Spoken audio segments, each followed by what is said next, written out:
Sarah Martinez had always been different from other soldiers.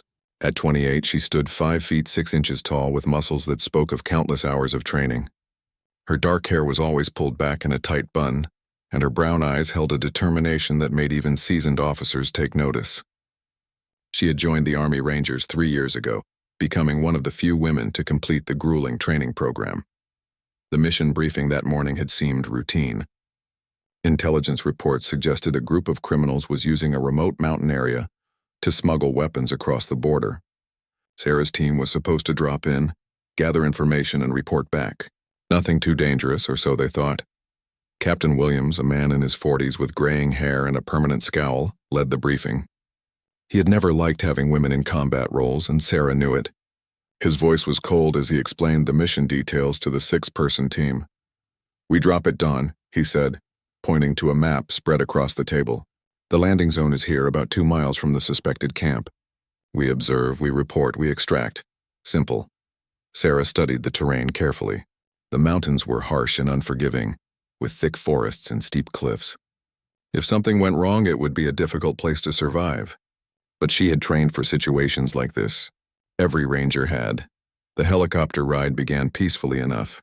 Sarah sat with her team, checking her equipment one final time. Her backpack contained survival gear, emergency rations, and communication equipment. Her rifle was clean and ready. She felt the familiar calm that came before a mission. Sergeant Davis, a young man from Texas with a friendly smile, sat across from her. He had always treated Sarah with respect, unlike some of the others. "You ready for this?" he asked over the noise of the helicopter blades. Sarah nodded. "Always am." The trouble started about 30 minutes into the flight. Sarah noticed Captain Williams talking quietly with 2 other team members, Corporal Jenkins and Private Thompson.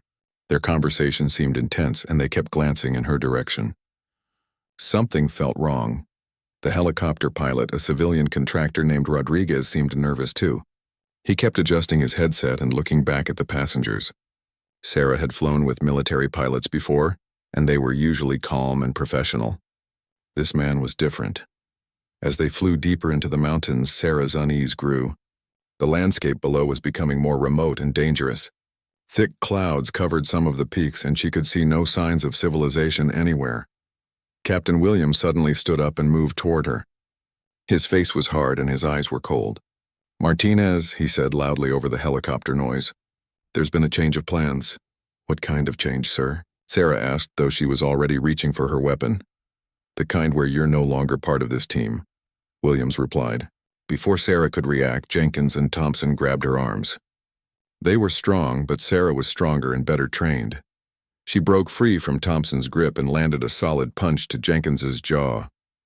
The helicopter lurched as the pilot tried to maintain control while the fight happened behind him. Sarah managed to get to her feet, but the space was too cramped for her to fight effectively. "What is this about?" she shouted at Williams. "Are you insane?"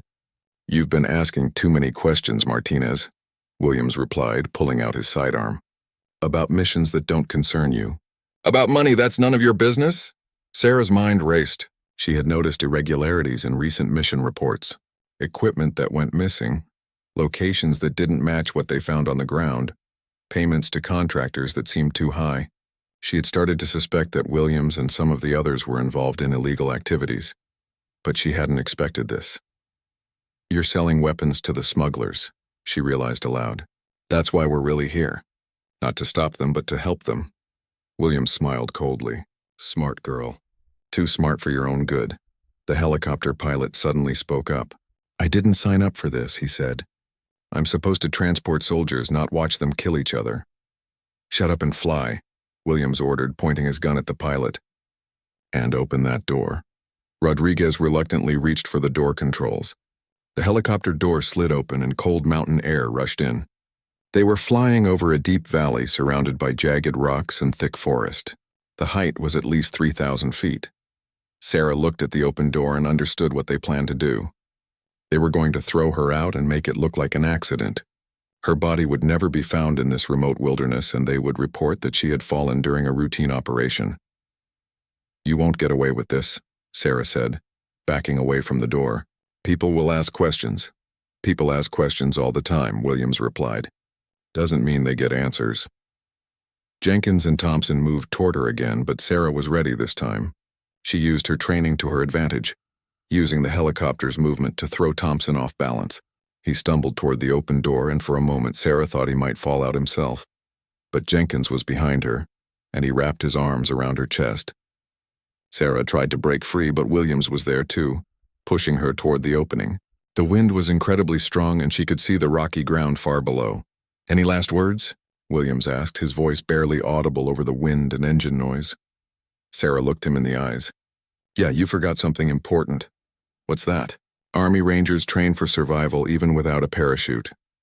Before Williams could react, Sarah grabbed his belt and pulled him toward the door with her. His eyes went wide with surprise and fear. At the same moment, she kicked backward at Jenkins, catching him in the knee and making him stumble. Williams lost his grip on his weapon as he tried to grab something to stop his fall. The gun skittered across the helicopter floor. Sarah managed to twist away from the door at the last second, but Williams wasn't so lucky. He fell out of the helicopter, his scream lost in the wind. Sarah watched him disappear into the forest canopy below.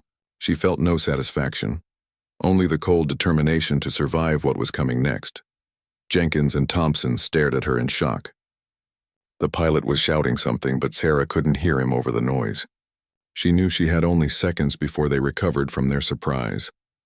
Without hesitation, Sarah made a decision that would have seemed impossible to anyone who wasn't a ranger. She ran toward the open door and jumped. The fall was unlike anything Sarah had ever experienced, even in her most intense training exercises.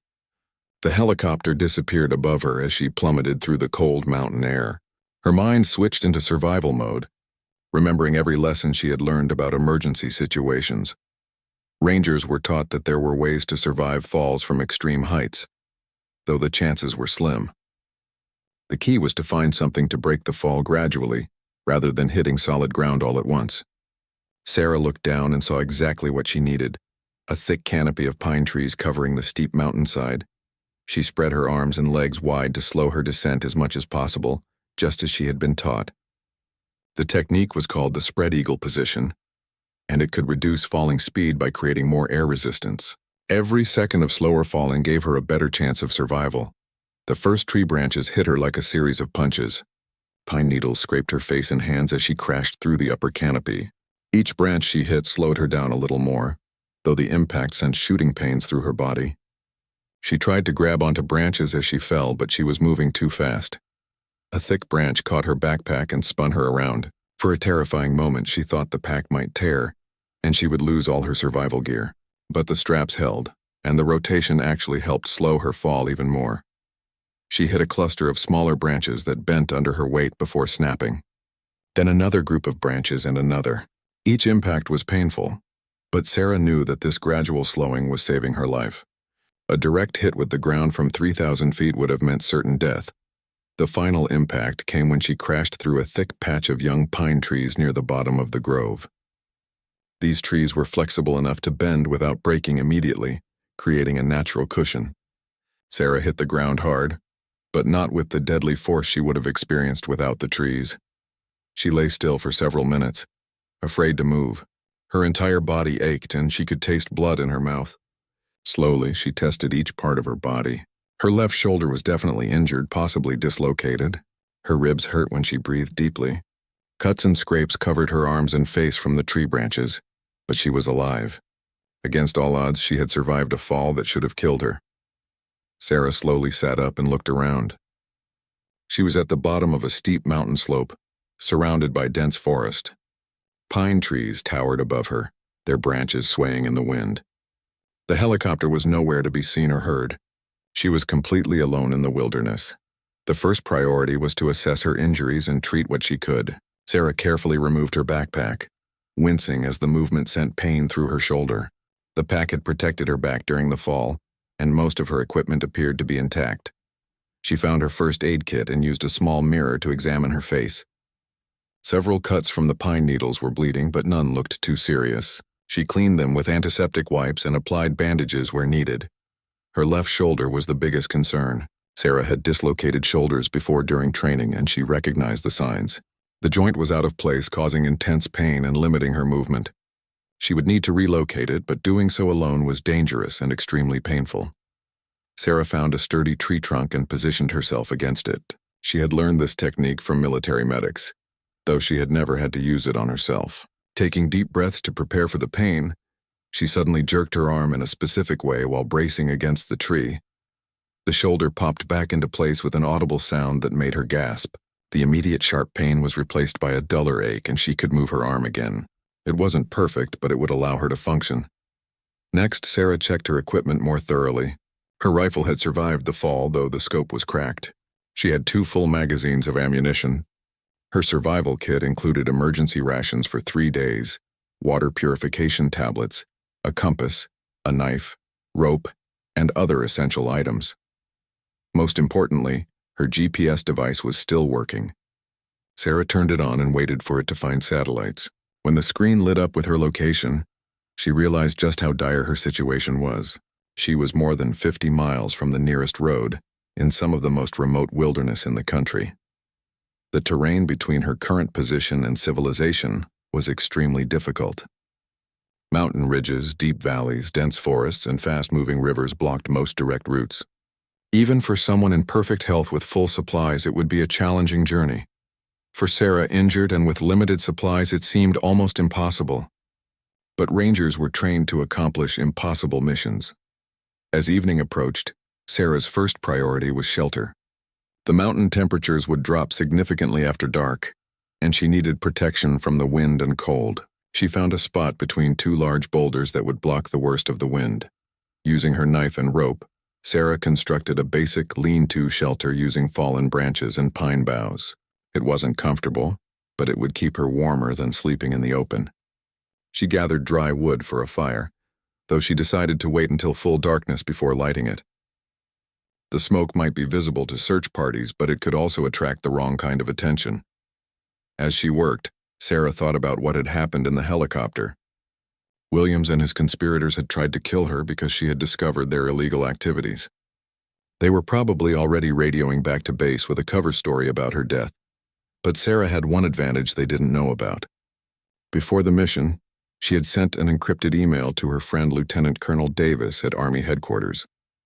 The message contained her suspicions about Williams and the irregular mission reports. She had programmed it to send automatically if she didn't check in within 72 hours. That gave her 3 days to either make contact with friendly forces or find a way to get her story out. 3 days to stay alive in hostile wilderness while injured and alone. Sarah ate a small portion of her emergency rations and drank water from a nearby stream after treating it with purification tablets.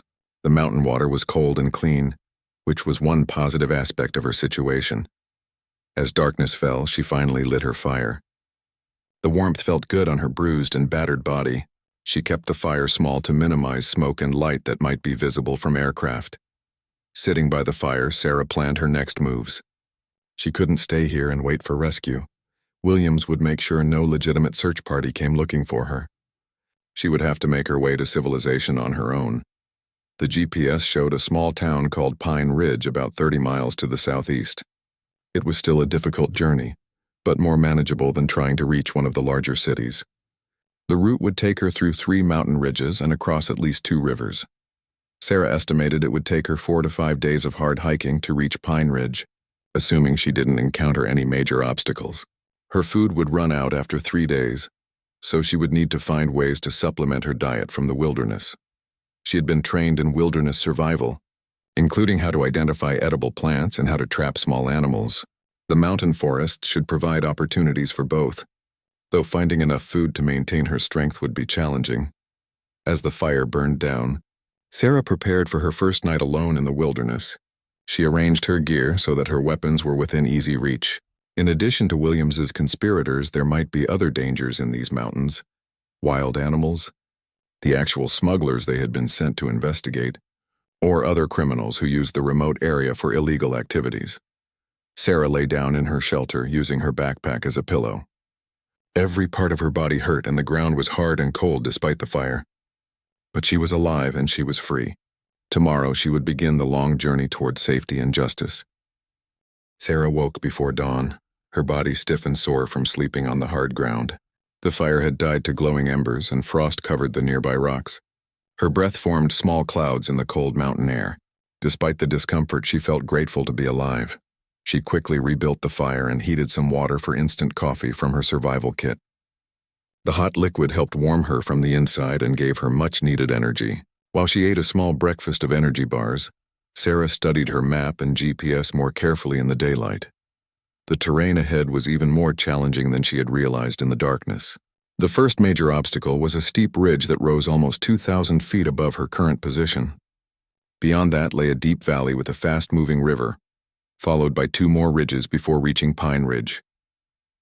Sarah packed her gear carefully, making sure everything was secure. She couldn't afford to lose any equipment during the difficult climb ahead. Her shoulder still ached, but the joint felt stable. Her other injuries were minor enough that they wouldn't seriously limit her movement. The climb up the first ridge was brutal. The slope was covered with loose rocks that shifted under her feet, making each step treacherous. Pine trees grew in scattered patches, providing occasional handholds but also blocking her view of the route ahead. Sarah had to stop frequently to rest and check her compass. About halfway up the ridge, Sarah heard the sound of helicopter blades in the distance. She immediately took cover under a cluster of pine trees and listened carefully. The aircraft was moving in a search pattern, flying back and forth across the valley she had just left. Through gaps in the trees, Sarah could see the helicopter clearly. It was military, but she couldn't tell if it was a legitimate search and rescue operation or Williams's conspirators looking for her body. Either way, she decided not to signal for help. Until she could be sure who was in that helicopter, it was safer to remain hidden. The helicopter passed overhead twice, but the pilot apparently didn't see any signs of her presence. After about 20 minutes, the aircraft moved off toward the east and disappeared. Sarah waited another 10 minutes before continuing her climb. Near the top of the ridge, Sarah discovered signs that other people had been in the area recently. She found the remains of a campfire that was no more than a day or two old. Scattered around the fire pit were cigarette butts, empty food cans, and other trash that indicated at least 3 or 4 people had camped there. More concerning were the boot prints she found in a patch of soft soil. The prints were from military-style boots and they were fresh. Sarah studied them carefully and realized that some of the prints were much larger than others, suggesting that the group included both men and women. Sarah also found tire tracks leading away from the campsite. They appeared to be from all-terrain vehicles, which meant there was a road or trail somewhere nearby that didn't show on her map. This could be useful information if she could find the trail, but it also meant that dangerous people might be operating in the area. She decided to follow the tire tracks for a short distance to see where they led. The trail wound down the backside of the ridge through thick forest. After about half a mile, Sarah found what she was looking for: a dirt road that was wide enough for vehicles but too rough for normal cars. The road wasn't marked on any of her maps, which suggested it was being used for illegal purposes. Sarah remembered the original mission briefing about weapon smugglers in the area. This could be one of their supply routes. Following the road would make travel much faster and easier than hiking through the wilderness. But it would also put Sarah at risk of encountering the smugglers or other criminals. After weighing the options, she decided the risk was worth it. She needed to cover ground quickly, and her injured condition made wilderness hiking extremely difficult. Sarah stayed in the trees beside the road rather than walking directly on it. This way she could move quickly while still having cover if vehicles approached. The road generally headed in the direction she wanted to go, toward the southeast and Pine Ridge. After walking for about 2 hours, Sarah heard the sound of approaching vehicles. She quickly hid behind a large boulder and watched as 3 pickup trucks drove past. The trucks were loaded with wooden crates, and armed men sat in the back of each vehicle. The men looked rough and dangerous. They carried military-style weapons and wore camouflage clothing, but they weren't soldiers. Sarah could tell by their relaxed posture and lack of discipline that they were civilians, probably the smugglers her unit had been sent to investigate. After the trucks passed, Sarah waited several minutes before continuing. She was now certain that this road was being used for illegal activities, which meant she needed to be extremely careful. If these criminals captured her, they would almost certainly kill her to protect their operation. The road began to descend into the valley Sarah had seen on her map. As she walked, she noticed more signs of regular traffic: fresh tire tracks, discarded trash, and even a few road markers with numbers that didn't correspond to any official highway system. About midday, Sarah reached the bottom of the valley where a river blocked her path. The road crossed the river on a wooden bridge that looked sturdy enough for trucks, but was clearly built without any government approval. The water below was moving fast and looked deep and cold. Sarah studied the bridge carefully before crossing. It was the only way across the river for miles in either direction, but it was also a perfect place for an ambush. If anyone was watching the road, they would certainly be monitoring this choke point. She waited in the trees for almost an hour, watching for any signs of guards or surveillance. When she was satisfied that the bridge was unguarded, Sarah sprinted across as quickly as possible. Her boots echoed on the wooden planks, and she felt exposed and vulnerable until she reached the trees on the far side. The road continued up another ridge on the far side of the river. This climb was less steep than the first one, but Sarah's energy was beginning to fade. The combination of her injuries, limited food, and the stress of constant alertness was taking its toll. As the afternoon wore on, Sarah began to see more evidence of criminal activity. She passed several side trails that led to hidden campsites. At one location, she found a cache of supplies hidden under a camouflage tarp. Water, food, ammunition, and communication equipment. Sarah was tempted to take some of the supplies, especially the food and water. But she knew that stealing from the cache would alert the smugglers to her presence. Instead, she carefully memorized the location and continued on her way. Near the top of the second ridge, Sarah discovered something that made her blood run cold. Hidden among the trees was a small building that looked like a communications center. Radio antennas extended above the tree line, and she could hear the faint sound of radio chatter from inside. Through a window, Sarah could see two men sitting at radio equipment. They were monitoring multiple frequencies and appeared to be coordinating activities across a wide area. On the wall behind them was a large map marked with locations and routes. Sarah realized she had stumbled onto the smugglers' command center.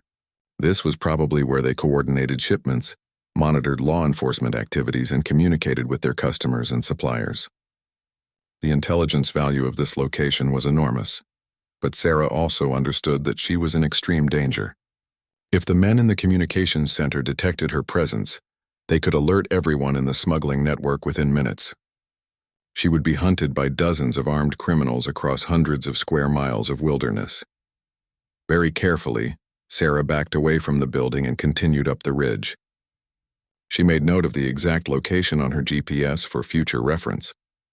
When she eventually made contact with legitimate authorities, this information could be crucial for shutting down the entire smuggling operation.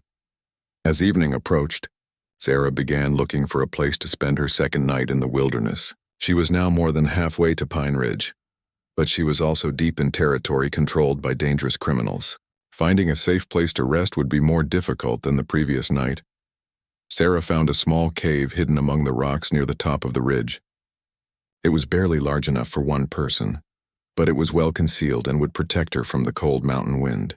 More importantly, it had only one entrance, which meant she couldn't be surprised from behind. She ate another small meal and rationed her water carefully.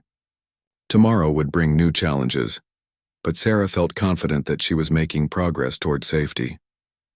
The smuggling operation she had discovered was bigger and more sophisticated than anyone had imagined. But that information would be valuable when she reached civilization. As darkness fell, Sarah settled into her rocky shelter without lighting a fire. She was too close to the smugglers' command center to risk creating smoke or light that might be detected. It would be a cold night, but staying hidden was more important than staying warm. Sarah woke to the sound of voices echoing off the rocks around her cave. She immediately pressed herself against the back wall and listened carefully. At least 3 men were climbing up the ridge, and they were armed. She could hear the metallic sounds of weapons and equipment as they moved. The voices grew closer, and Sarah realized with growing alarm that the men were conducting some kind of search. They were checking caves and hiding spots along the ridge systematically. Someone must have found evidence of her presence despite her careful efforts to remain hidden. "Check that cave over there," one voice called out. "If someone's hiding up here, that's where they'd be." Sarah's heart raced as she heard footsteps approaching her hiding spot. She drew her knife and prepared to fight, though she knew that 3 armed men would have a significant advantage in the confined space of the cave. Her only hope was to surprise them and create enough confusion to escape. The footsteps stopped just outside the cave entrance. Sarah could see a shadow blocking some of the early morning light. A flashlight beam swept across the cave walls, missing her by inches. She held her breath and pressed herself even flatter against the rock. "Nothing here," the man called back to his companions. "Just rocks and spider webs." The footsteps moved away and Sarah slowly exhaled. The search party continued up the ridge, their voices fading into the distance. She waited almost an hour before daring to move, making sure they were completely gone before emerging from her hiding place. Sarah packed her gear quickly and began moving down the ridge in the opposite direction from the search party. She needed to put distance between herself and the smugglers' territory as quickly as possible. Whatever had alerted them to her presence, they would likely expand their search if they didn't find anything. As she descended into the next valley, Sarah tried to figure out what had given her away. She had been careful not to leave obvious tracks or signs of her passage. The most likely explanation was that someone had discovered the helicopter crash site and realized there might be a survivor. The valley floor was swampy and difficult to cross. Sarah's boots sank into soft mud with each step, and she had to navigate around patches of standing water. The wet conditions would make it easier for trackers to follow her trail, so she tried to step on rocks and logs whenever possible. About halfway across the valley, Sarah heard helicopter blades again. This time, the aircraft was flying low and moving slowly, clearly conducting a detailed search. She immediately took cover under a fallen tree and covered herself with mud and vegetation. The helicopter passed directly overhead, so low that Sarah could feel the downwash from its rotors. Through gaps in her camouflage, she could see men with binoculars scanning the ground below. These definitely weren't military search and rescue personnel. They were the smugglers looking for her. After the helicopter moved on, Sarah continued across the swamp more carefully. She used fallen logs as bridges whenever possible, and tried to stay under tree cover. The going was slow, but she couldn't afford to be spotted from the air. The final ridge before Pine Ridge was the steepest yet. Sarah's legs trembled with exhaustion as she climbed, and her shoulder ached constantly. She had been traveling for 3 days on minimal food and water, and her body was beginning to break down from the stress and exertion. Near the top of the ridge, Sarah made a disturbing discovery. Hidden among the trees was another campsite, but this one was different from the others she had seen. Instead of supply caches or communication equipment, this site contained evidence of violence. Scattered around the campsite were items of military equipment, helmet fragments, torn pieces of uniform, and what appeared to be dried blood on the rocks. Sarah's training in forensics told her that someone had been killed here, probably within the last few weeks. Looking more carefully, Sarah found spent shell casings and bullet holes in nearby trees. There had been a firefight at this location and someone had lost. The question was whether the victims had been legitimate soldiers or rival criminals. Sarah photographed the scene with a small camera from her survival kit. This evidence, combined with the location of the smugglers' command center, would be crucial for any future investigation. But first, she had to survive long enough to deliver the information. As she prepared to leave the campsite, Sarah heard vehicles approaching on a road below. She quickly moved to a position where she could observe without being seen. 3 trucks similar to the ones she had seen earlier were climbing the ridge on a dirt road she hadn't known existed. The trucks stopped near the campsite, and armed men got out. Sarah counted at least 12 people, all carrying military-style weapons. They began searching the area systematically, and she realized they were looking for her. One of the men appeared to be in charge. He was older than the others, with gray hair and the bearing of someone with military experience.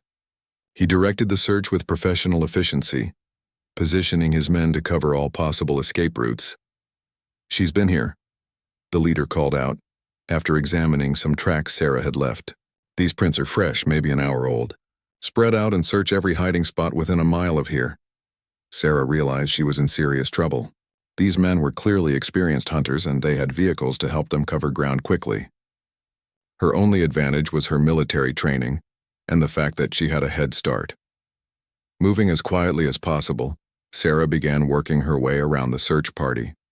Her goal was to reach the far side of the ridge and continue toward Pine Ridge while the smugglers were focused on searching the campsite area. The maneuver was dangerous and required her to cross several open areas where she might be spotted. But Sarah's ranger training included advanced stealth techniques. and she used every skill she had learned to remain invisible.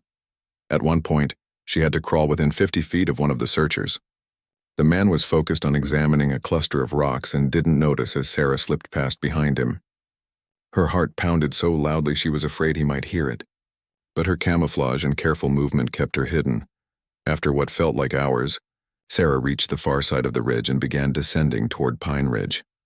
According to her GPS, the town was now less than 10 miles away. If she could maintain her current pace and avoid further encounters with the smugglers, she might reach civilization by evening. The descent was treacherous, with loose rocks and steep drop-offs. Sarah's exhausted muscles struggled to maintain control, and she had several close calls where she almost fell. Each stumble sent shooting pains through her injured shoulder and reminded her of how close she was to complete physical breakdown. About 2 miles from the bottom of the ridge, Sarah encountered another obstacle. A second group of smugglers had set up a roadblock on the main route to Pine Ridge. They had positioned vehicles across the road and were checking everyone who passed through. From her hidden position in the trees, Sarah could see that the roadblock was sophisticated and professional. The smugglers had communication equipment, night vision devices, and enough firepower to stop a small army. They were clearly taking her escape attempt very seriously.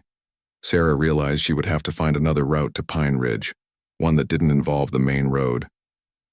According to her map, there was a hiking trail that approached the town from the north, but it would add several miles to her journey and require climbing over another ridge. With her food supplies almost exhausted and her physical condition deteriorating, Sarah wasn't sure she had the strength for another major detour, but she had no choice. The roadblock made it impossible to reach Pine Ridge directly, and attempting to fight through it would be suicide.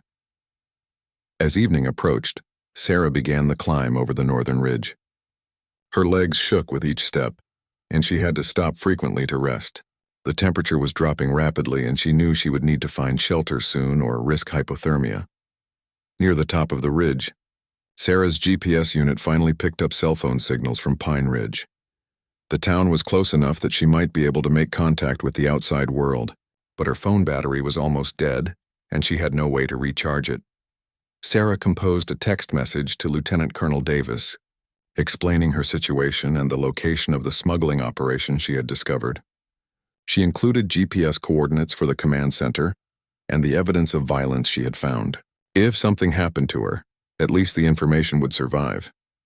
The message failed to send the first time due to weak signal strength. Sarah climbed higher up the ridge, trying to find a better position for transmission. Finally, as she reached the very top of the ridge, her phone showed enough signal strength to send the message. The text went through just as her phone battery died completely. Sarah felt a moment of relief knowing that her information would reach friendly forces, even if she didn't survive the night. She had accomplished her mission, even under impossible circumstances. From the top of the ridge, Sarah could see the lights of Pine Ridge spread out in the valley below. The town looked warm and safe, like a beacon of civilization after days in the hostile wilderness. But she still had several hours of difficult hiking ahead of her, and the smugglers were probably still searching for her. Sarah began the final descent towards safety, using the last of her strength to navigate the dark forest. Every step brought her closer to civilization and justice, but also closer to complete physical collapse. The race between reaching help and total exhaustion would determine whether she survived to tell her story. Sarah's legs finally gave out when she was still 2 miles from Pine Ridge. She collapsed beside a large pine tree, her body shaking from exhaustion and cold. The lights of the town seemed impossibly far away, flickering through the trees like distant stars. For several minutes, Sarah simply lay on the forest floor, unable to move. Her water was gone, her food was finished, and every muscle in her body screamed with pain. The injured shoulder had swollen badly, and she could barely lift her left arm, but giving up wasn't an option. Sarah forced herself to sit up and assess her situation. She was close enough to town that someone might hear her if she called for help, but she was also still in an area where the smugglers might be searching. Making noise could bring either rescue or death. Sarah decided to continue moving toward the town lights even if she had to crawl. She used her rifle as a walking stick and pulled herself upright. Each step was agony, but she forced herself to keep going. Rangers didn't quit no matter how impossible the situation seemed. As she stumbled through the dark forest, Sarah began to hear sounds from the town below. Dogs barking, cars on distant roads, the hum of electrical equipment. Normal sounds of civilization that seemed miraculous after days in the wilderness. About a mile from town, Sarah encountered a dirt road that led down the mountain. It wasn't on any of her maps, but it was clearly used regularly by local residents. Fresh tire tracks and tire ruts showed that people drove this route often, probably to reach homes or cabins in the forest. Following the road would be faster than hiking through the trees, but it would also make her visible to anyone else using the route. Sarah weighed the risks and decided that speed was more important than stealth at this point. She needed to reach help before her body completely shut down. The road wound down the mountainside in a series of switchbacks, making the descent more gradual but longer. Sarah's feet were numb with cold and she could no longer feel her fingers. Hypothermia was setting in, and she knew she had very little time left before she would lose the ability to function. About halfway down the mountain road, Sarah heard a vehicle approaching from behind. She quickly moved off the road and hid behind a boulder, watching as headlights swept around the curves above her. The engine sound was rough and loud, like a truck or jeep rather than a normal car. The vehicle came into view. It was one of the pickup trucks she had seen the smugglers using. Two men sat in the front seat, and she could see rifle barrels protruding from the windows. They were driving slowly, scanning the roadside with flashlights as they searched for her. Sarah pressed herself against the boulder and tried to control her breathing. The truck passed within 20 feet of her hiding spot, its headlights illuminating the rocks around her. For a terrifying moment, one of the flashlight beams swept directly over her position, but the searchers didn't notice her motionless form. The truck continued down the mountain, its taillights disappearing around the next curve. Sarah waited several minutes before emerging from her hiding spot. The smugglers were ahead of her now, between her and the town. She would have to be even more careful as she approached Pine Ridge. Sarah left the road and began moving through the forest parallel to it. This was slower and more difficult, but it reduced the chance of another encounter with the search party. Her progress was painfully slow as she struggled through thick underbrush and over fallen logs. As she got closer to town, Sarah began to see houses scattered through the forest. Most were dark, their occupants probably asleep, but a few showed lights in the windows. The sight of normal homes with normal people living normal lives made her previous days in the wilderness seem like a nightmare. At one house, Sarah could see a family watching television through a window. A man, woman, and two children sat on a couch, completely unaware that a desperate soldier was stumbling through the forest nearby. Sarah felt a powerful urge to knock on their door and ask for help, but she forced herself to keep moving. The problem was that she didn't know who in Pine Ridge might be connected to the smuggling operation.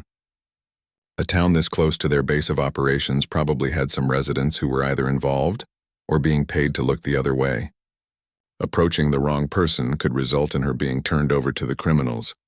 Sarah needed to find either the local police station or someone she could trust completely. Her best option was probably to find a phone and call Lieutenant Colonel Davis directly. With her message already sent, he would know she was alive and in danger. The outskirts of Pine Ridge consisted mainly of older houses and small businesses. Sarah could see a gas station, a diner, and several shops that catered to tourists and hikers. The main street was well lit but currently empty of people. It was late enough that most businesses were closed. Moving carefully from shadow to shadow, Sarah made her way toward what appeared to be the town center. She was looking for a police station or fire department, somewhere with official vehicles and communication equipment that she could trust. Near the center of town, Sarah found what she was looking for. A small building with Pine Ridge Police Department, painted on the front, housed the local law enforcement. 2 patrol cars were parked outside, and lights were on inside the building. But as Sarah approached the police station, she noticed something that made her hesitate. One of the patrol cars had mud on its tires that looked fresh, and the mud had the same reddish color as the soil she had seen around the smugglers' mountain roads. Either this car had been driving in the mountains recently, or Sarah was becoming paranoid from exhaustion and stress. Sarah decided to observe the police station for a few minutes before approaching. She found a position behind a dumpster where she could watch the building without being seen. Through the windows, she could see 2 officers inside. but she was too far away to hear their conversation. After about 10 minutes, one of the officers came outside and walked to his patrol car. As he got closer, Sarah could see his face clearly in the streetlight. Her blood ran cold as she recognized him. It was Corporal Jenkins, one of the men who had tried to throw her from the helicopter. Jenkins was wearing a Pine Ridge police uniform and appeared to be working a normal shift. But Sarah knew he was part of Captain Williams' conspiracy, which meant the local police department was compromised. She couldn't trust anyone in law enforcement in this town. Jenkins got into his patrol car and drove away, heading toward the mountain roads. Sarah realized he was probably going to report to the smugglers about the search for her. The corruption went deeper than she had imagined. It included both military personnel and local police. Sarah needed to find another way to get help.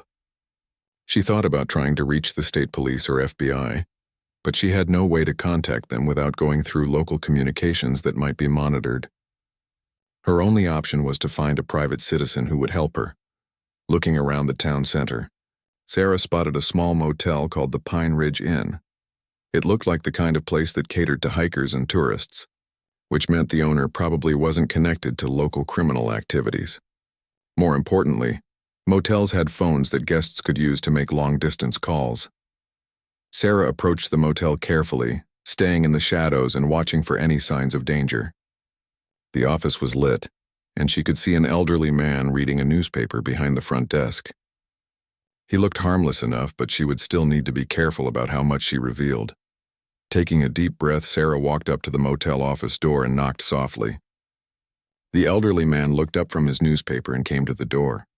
He was probably in his 70s with white hair and kind eyes behind wire-rimmed glasses. "We're closed for the night," he called through the glass door. "But if you need a room, I can help you." "I need to use a phone," Sarah replied. "It's an emergency." The man studied her appearance and seemed to realize she was in serious trouble. Her clothes were torn and dirty. Her face was covered with cuts and bruises, and she was shaking from cold and exhaustion. "Good heavens. What happened to you?" he asked, unlocking the door. "I can't explain everything," Sarah said, "but I'm a U.S. Army Ranger, and I need to contact my commanding officer immediately. It's a matter of national security." The man's eyes widened. Come in. You look like you're about to collapse." Sarah entered the warm motel office gratefully. The heat felt wonderful after days in the cold mountains, but she forced herself to stay alert. She still wasn't completely safe. "My name is Harold Peterson," the elderly man said. "I own this motel. The phone is right there on the desk. Do you need medical attention?" "The phone call first," Sarah replied. "Then we'll see about medical help." Sarah dialed Lieutenant Colonel Davis's direct number, praying he would answer even though it was late. The phone rang several times before a familiar voice came on the line. "Davis here." "Sir, this is Sergeant Martinez. I'm alive and I have critical information about a corruption conspiracy involving Captain Williams and others." There was a moment of silence. "Martinez, we were told you died in a helicopter accident 3 days ago. Where are you?" "Pine Ridge, sir. And it wasn't an accident. Williams and his team tried to kill me because I discovered their involvement with weapon smugglers. The local police are compromised too. I need immediate extraction by personnel you trust completely." "Stay on the line," Davis ordered. "I'm mobilizing a response team right now. Can you get to a secure location and wait for us?" Sarah looked at Harold Peterson, who was listening with obvious concern. "Sir, I'm at the Pine Ridge Inn with a civilian who's helping me. But the smugglers and corrupt police are actively searching for me. Time is critical." "We'll have a team there within 2 hours," Davis assured her. "Federal agents and clean military personnel." "Can you hold out that long?" "I'll find a way, sir." "Good, and Martinez? That message you sent earlier. We've already started moving on those coordinates. You may have just broken up the biggest smuggling operation in the region." Sarah felt a wave of relief wash over her. Her mission had been successful, even under impossible circumstances. Now she just had to survive long enough to see justice done. Harold Peterson proved to be exactly the ally Sarah needed. After she hung up with Lieutenant Colonel Davis, the elderly motel owner immediately began helping her prepare for what could be a dangerous 2-hour wait. "My son was in the military," Harold explained as he brought Sarah hot coffee and a first aid kit. "Vietnam. I know what it means when a soldier says they need help." Sarah gratefully accepted the coffee and began cleaning her wounds with antiseptic from the first aid kit. The warm liquid helped restore some of her strength, and the clean bandages made her feel more human. The local police can't be trusted, Sarah warned Harold. One of the officers is part of the conspiracy. If anyone comes asking about me, you haven't seen me. Harold nodded seriously. This office has a back room where we store supplies. There's no windows and only one door. You can hide there if necessary. Sarah explored the storage room and found it was indeed well concealed. Boxes of linens and cleaning supplies provided additional cover, and the thick walls would muffle any sound. More importantly, the room had a back exit that led to an alley behind the motel. While they waited, Harold shared what he knew about recent suspicious activities in Pine Ridge. Strangers had been coming through town regularly, always paying cash and asking few questions. Some of the local businesses had been receiving unusually large orders for supplies that didn't seem to match the town's normal needs. Lots of camping gear, generators, communication equipment, Harold said, more than you'd expect for a town this size. And some of the deliveries happened at night, which struck me as odd. Sarah realized that Pine Ridge had been serving as a supply hub for the smuggling operation. The criminals had been using the town's legitimate businesses to purchase equipment and supplies, probably paying well enough that most people didn't ask questions. About an hour after her phone call, Harold spotted patrol cars driving slowly through town. He quickly alerted Sarah, who moved into the storage room and hid among the supply boxes. Through the thin walls, she could hear vehicles stopping at various businesses. They're checking every hotel, motel, and restaurant, Harold whispered when he came to update her. 3 patrol cars and some civilian vehicles with armed men. They're definitely looking for you. The search party reached the Pine Ridge Inn 20 minutes later. Sarah heard footsteps on the office floor and muffled voices as someone questioned Harold. The elderly man's answers were calm and convincing as he claimed he hadn't seen anyone matching Sarah's description. Mind if we take a look around? A voice asked. Sarah recognized it as Corporal Jenkins. Of course, officer, Harold replied, though I should mention that I have guests in some of the rooms. I'd prefer not to disturb them unless absolutely necessary. Sarah heard footsteps moving through the office and into the adjacent areas. Jenkins and his companions searched methodically, but they apparently didn't think to check the storage room thoroughly. After about 10 minutes, the searchers left and continued down the street. They're gone, Harold reported quietly, but they said they'd be back to check again later. Sarah knew she couldn't stay hidden in the storage room much longer. If the searchers returned with more people, or decided to conduct a more thorough search, they would eventually find her. She needed a better plan for the remaining time before her rescue arrived. Is there anywhere else I could hide? Sarah asked. Somewhere away from the motel but still secure? Harold thought for a moment. There's an old mine shaft about half a mile from town.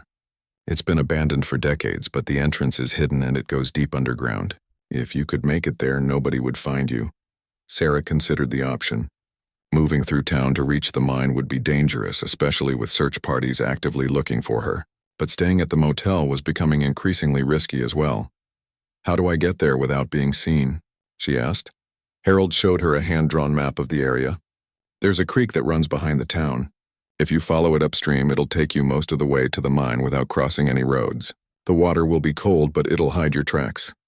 Sarah studied the map and decided the creek route was her best option. She gathered her gear and prepared to leave, but Harold stopped her with an unexpected offer. Take this, he said, handing her a small radio. It's a CB radio that my son used when he went hiking. Channel 19 is monitored by the state police. If something goes wrong, you can call for backup help. Sarah accepted the radio gratefully. Having an independent way to communicate could be crucial if Jenkins and his conspirators discovered her hiding place before the rescue team arrived. Thank you for everything, Sarah told Harold. When this is over, I'll make sure your help is recognized. Harold smiled. Just stay alive, Sergeant. That's all the recognition I need. Sarah slipped out the back exit of the motel and made her way to the creek. The water was indeed cold, shocking her system as she waded into the shallow stream. But the flowing water would eliminate any scent trail that tracking dogs might follow, and the creek bed was hidden from view by overhanging trees. Following the creek upstream was slow going. The water made every step treacherous, and Sarah had to be careful not to slip on the wet rocks. Her injured shoulder ached terribly in the cold water, but she forced herself to keep moving. About halfway to the mine, Sarah heard vehicles on a road parallel to the creek. She immediately crouched in the water and listened carefully. The engines were moving slowly, and she could hear men calling to each other. The search party had expanded and was now covering the outskirts of town. Sarah waited until the vehicles moved away before continuing upstream. The mine entrance was exactly where Harold had indicated, a dark opening in the hillside hidden by thick vegetation. The shaft had been sealed with a metal grate, but age and weather had rusted the bolts enough that Sarah could force it open. Inside the mine, Sarah found a dry chamber about 50 feet from the entrance. The air was stale but breathable, and the thick rock walls would block any outside sounds. Most importantly, the location was completely hidden from aerial searches or ground patrols. Sarah settled into the mine chamber and checked her watch. She had about 30 minutes before the rescue team was scheduled to arrive. The CB radio Harold had given her was receiving transmissions from the state police, confirming that the outside world was still functioning normally beyond Pine Ridge. As she waited, Sarah used the time to document everything she had observed during her escape. She wrote detailed notes about the smuggling operations locations, the corruption in the local police force, and the evidence of violence she had discovered, even if something happened to her. This information would help investigators understand the full scope of the criminal network. 20 minutes before the scheduled rescue time, Sarah heard helicopters approaching Pine Ridge.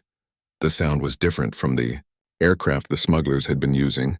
These were larger military helicopters with the distinctive rotor noise of Black Hawks. Sarah emerged from the mine carefully and observed the helicopters circling the town. Through binoculars from her survival kit, she could see soldiers rappelling from the aircraft at multiple locations. The rescue operation was larger than she had expected, indicating that her information had triggered a major response. Her radio crackled with an incoming message. "Serpent 1 to Lost Eagle, do you copy?" Sarah recognized the military call signs and responded immediately. "Lost Eagle here. I'm secure and ready for extraction. Lost Eagle, we have your general location. Can you move to an open area for pickup?" Sarah looked around and spotted a clearing about 200 yards from the mine entrance. It was large enough for a helicopter landing and far enough from town that the extraction wouldn't endanger civilians. "Affirmative. Serpent 1. Moving to extraction point now." Sarah made her way to the clearing and activated a signal strobe from her survival kit. Within minutes, a Black Hawk helicopter descended toward her position. As the aircraft touched down, Sarah could see Lieutenant Colonel Davis himself in the passenger compartment. The helicopter crew quickly pulled Sarah aboard, and the aircraft lifted off immediately. As they gained altitude, Sarah could see the results of the broader operation below. Federal agents and military personnel were conducting simultaneous raids across Pine Ridge and the surrounding mountains. "How did you survive that fall?" Davis asked over the helicopter's intercom. Sarah managed a tired smile. "Rangers train for everything, sir, even surviving without a parachute." "The intelligence you provided is already paying off," Davis continued. "We've arrested 12 smugglers, 3 corrupt police officers, and seized enough weapons to arm a small army. Captain Williams was found dead at the crash site, but the others are talking." Sarah felt a deep sense of satisfaction as the helicopter carried her toward safety. Her impossible mission had succeeded beyond all expectations. The smuggling network was destroyed. The corrupt officials were in custody, and justice would finally be served. As Pine Ridge disappeared behind them, Sarah allowed herself to relax for the first time in days. She had proven that Army Rangers could indeed survive anything, even being thrown from a helicopter by traitors. The training, determination, and courage that defined the Rangers had carried her through the most challenging mission of her life. The nightmare was over, but Sarah knew her story would become part of Ranger legend, proof that no mission is truly impossible for those trained to achieve the impossible.